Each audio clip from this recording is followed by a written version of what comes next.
ഇന്നത്തെ വീഡിയോയിൽ നിങ്ങൾക്ക് സുപരിചിതനായ ഒരാളെ പരിചയപ്പെടുത്താം. മറ്റു ആരുമല്ല, നമ്മുടെ കേരളം തൊട്ട് കാശ്മീർ വരെ പോകുന്ന ജോപ്പൻ ചേട്ടനെയാണ്.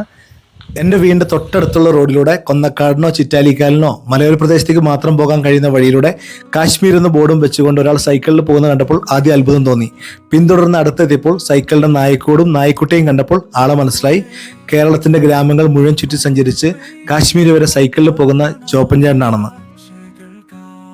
ഈ യാത്രയുടെ ആദ്യ സമയത്ത് തന്നെ ജോബി ചേട്ടൻ എന്ന ജോപ്പൻ ചേട്ടനെയും ജോപ്പൻ ചേട്ടൻ്റെ വളർത്തുന്നതായ കുഞ്ഞെന്ന നായ്ക്കുട്ടിയെയും സോഷ്യൽ മീഡിയ വഴി എല്ലാവർക്കും പരിചയമാണ്.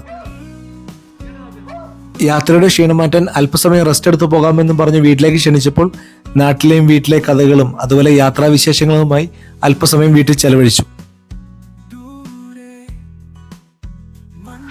ചേട്ടാ, യാത്രയൊക്കെ സുഖമാണോ? സുഖമായിട്ട് പോകുന്നു അല്ലേ? ഇപ്പൊ എത്ര ദിവസമായി ചേട്ടൻ്റെ യാത്ര തുടങ്ങിയിട്ട്? ഇപ്പൊ ശരിക്കും 5 മാസമായി.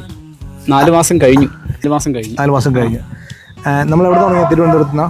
ഞാൻ low altitude to high altitude എന്നുള്ളൊരു ടീമിലാണ്. അപ്പോൾ എൻ്റെ യാത്ര തുടങ്ങുന്നത് കുട്ടനാട്ടിൽ നിന്നാണ്.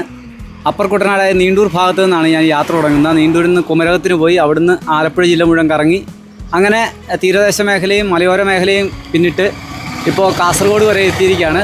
കേരളത്തിലെ 14 ജില്ലകളും എന്നാൽ കഴിയുന്ന വിധത്തിൽ കയറി ഇറങ്ങി പോകണം എന്നായിരുന്നു എൻ്റെ ആഗ്രഹം.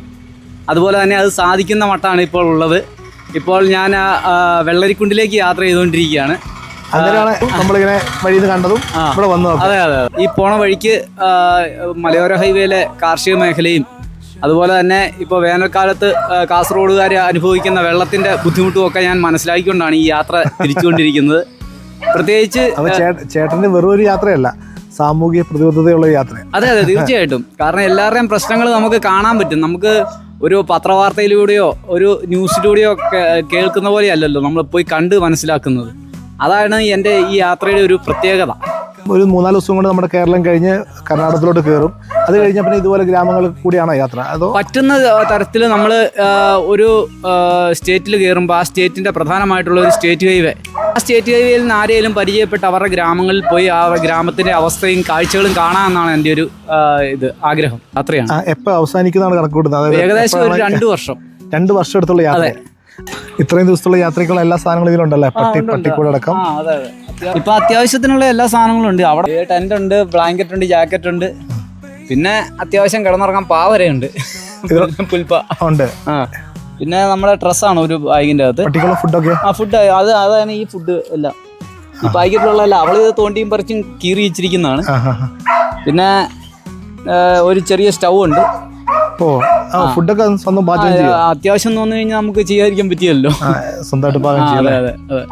അപ്പോൾ വീട്ടിൽ നിന്നുള്ള സപ്പോർട്ട് എങ്ങനെയാണ്? വീട്ടിൽ വൈഫും പിള്ളേരും ഉണ്ട്. അവര് കുഴപ്പമില്ലാത്ത രീതിയിൽ സപ്പോർട്ടാണ്. അതുകൊണ്ടാണല്ലോ നമുക്ക് ഈ യാത്ര ചെയ്യാൻ പറ്റുന്നത്. അതെ. അപ്പം ജോപ്പൻ ചേട്ടൻ്റെ എല്ലാവിധ ആശംസകളും. യാത്ര തുടരട്ടെ. ജോപ്പൻ ചേട്ടൻ്റെ വഴി വെച്ച് കാണുന്ന ആൾക്കാരൊക്കെ രണ്ടുപേരും സപ്പോർട്ട് ചെയ്യുക, അല്ലേ? അതെ, തീർച്ചയായും. 2000 രൂപ കയ്യിൽ കരുതിയാണ് ജോപ്പൻ ചേട്ടൻ ഈ യാത്ര ആരംഭിച്ചത്. മാസം 5 കഴിഞ്ഞിട്ടും അതിൽ നിന്ന് 1 രൂപ പോലും ചെലവാക്കേണ്ടി വന്നിട്ടില്ല. വഴിയിൽ വെച്ച് പരിചയപ്പെട്ട സുഹൃത്തുക്കൾ അദ്ദേഹത്തിന് വേണ്ട സഹായങ്ങളൊക്കെ ചെയ്തു കൊടുത്തു. ചുട്ടുകൊള്ളുന്ന ഈ വെയിലത്തും യാതൊരു മടുപ്പും ഇല്ലാതെ തന്റെ വളർത്തുനായായിട്ട് വീണ്ടും യാത്ര തുടർന്നു.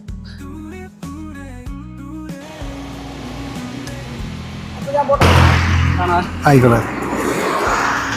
ഈ വീഡിയോ നിങ്ങളുടെ പ്രിയപ്പെട്ടവർക്ക് ഷെയർ ചെയ്യാൻ മറക്കരുത് കേട്ടോ. ചാനൽ സബ്സ്ക്രൈബ് ചെയ്യണേ. അടുത്ത വീഡിയോയിൽ വീണ്ടും കാണാം. സ്നേഹത്തോടെ, ജോബിഷ് കല്ലൂർ.